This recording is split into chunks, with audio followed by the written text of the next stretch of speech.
Naftos perdirbimo specialistai valdo technologinius procesus, gaminant įvairius naftos produktus – benziną, žibalą, dizeliną, mazutą, dujas.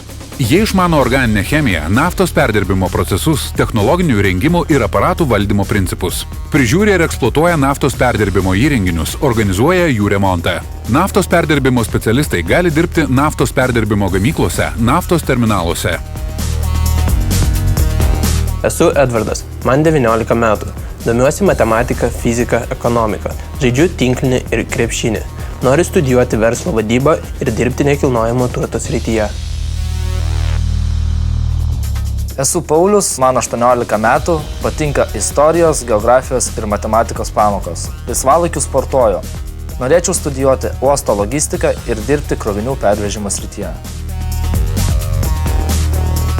Esu Rūta, man 16 metų. Patinka mokytis kalbų – lietuvių, anglų, rusų, ispanų. Laisvalaikiu šoku ir važinėju motociklu.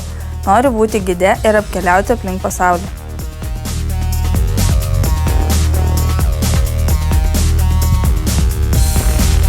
Aurimas Kaktys, pareigos vyriausiasis inžinierius technologas, darbo stažas 10 metų, baigė Kauno technologijos universitetą.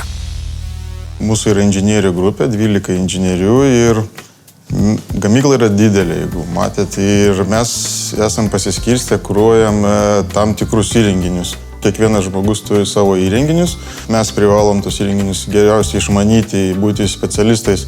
Visus vykstančius procesus žinoti ir pagrindai ir aparatai, kur jie yra, ir mes sprendžiame technologinės problemas, kad procesas vyktų sklandžiai.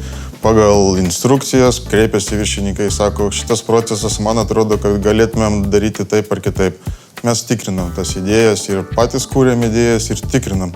Inžinieriai turi sugalvoti, kaip optimaliausiai valdyti procesą. Viskas tai kainuoja, kūras, visa kita. Mes turim gaminti visą produkciją su kuo mažesnio sąnaudojimo. Čia didelė dalis inžinierių turi kartu su gamybininkais optimaliai valdyti režimą.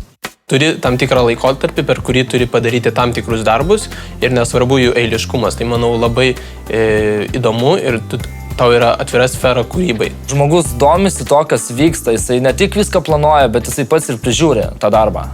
Kiekvieną dieną tu atrandi kažką vis naujo.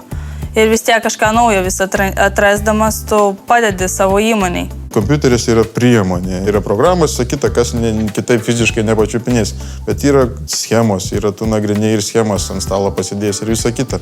Vizituoji įrenginį, tai žiūri, kaip viskas dirba, pasišneki su viršininku, gal kokių naujienų, nes tu sėdėdamas čia nieko nesužinosi. Žiūrėk, dar toj vietoje išsikalbėjai, atradai problemą, grįžai, skaičiuoji, tikrini ir atiduodi. Didžiausiai iššūkiai yra tai, kad reikia patenkinti lūkesčius iš aukštesnės valdžios, sumažinti sąnaudas, padidinti naudingumą. Kiekvienas vamzdis turi savo paskirtį, turi žinoti tiesiog kiekvieno vamzdžio reikšmę, ką jisai reiškia, kokia jo funkcija. Reikia matematikos, tuo pačiu išmanyti ir šiek tiek chemiją, ir fizikiniai reiškiniai, jau universalūs irgi fizika. Tai visą tą, bet nereikia būti kažkokiu fiziku, chemiku ar matematiku. Pradedama yra nuo gamybos, nuo operatorių, nes palaipiai visur, šilumokačiai, kolonos ir blytų, viską susipažįsti gyvai. Nes jeigu tu ateisi iš karto sėsi prie kompiuterio, pasakys, eik kažkur tavo reaktoriui problemos, net nežinai, kas tas reaktorius, nieko. Tu pirmiausia gyvai, fiziškai pačiupinėjai, kiek tų mėnesių trunka, 3 mėnesiai būna operatorium. Tada galima pradėti dirbti inžinierių technologų ir gilintis. Man teko pavartyti porą brėžinių, pažiūrėti 3D objektus, kurie bus statomi ateityje. Matuodamas temperatūrą, Edvardas buvo susidomėjęs, klausinėjo, daug klausimų uždavė. Edvardui šiandien specialybė iš tikrųjų patiko jam. Yra prietaisas kolonoje arba po kolonos išeina ant srauto, o už kokių nors 500 metrų tau įdomu, kokia ten temperatūra. Nėra visur pridėta tų termoporų, nes kainuoja pridėti prietaisus, jas aptarnauti, o tau reikia tam gale temperatūros žinoti. Tu nuėjai, pasėmėjai ir susižinai. Turi kažką pastebėti, ko kiti nepastebi, ko kiti neišmano, tu turi to domėtis.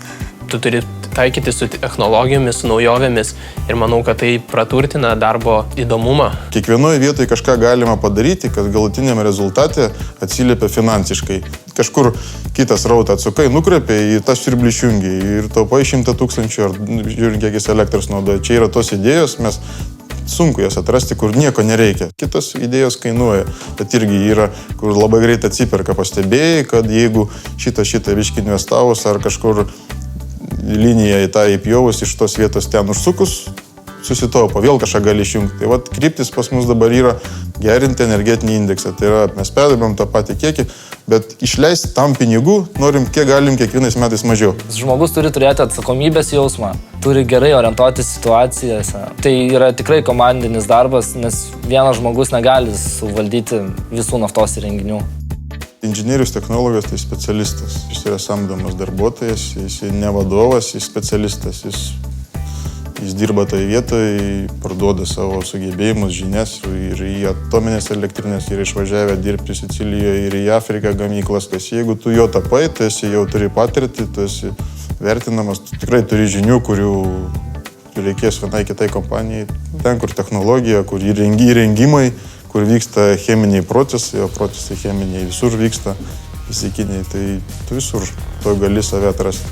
Tai nebūtinai nafta, kad perdirbti. Nafta tai tikrai yra perspektyvu, nes visas pasaulis ją naudojasi.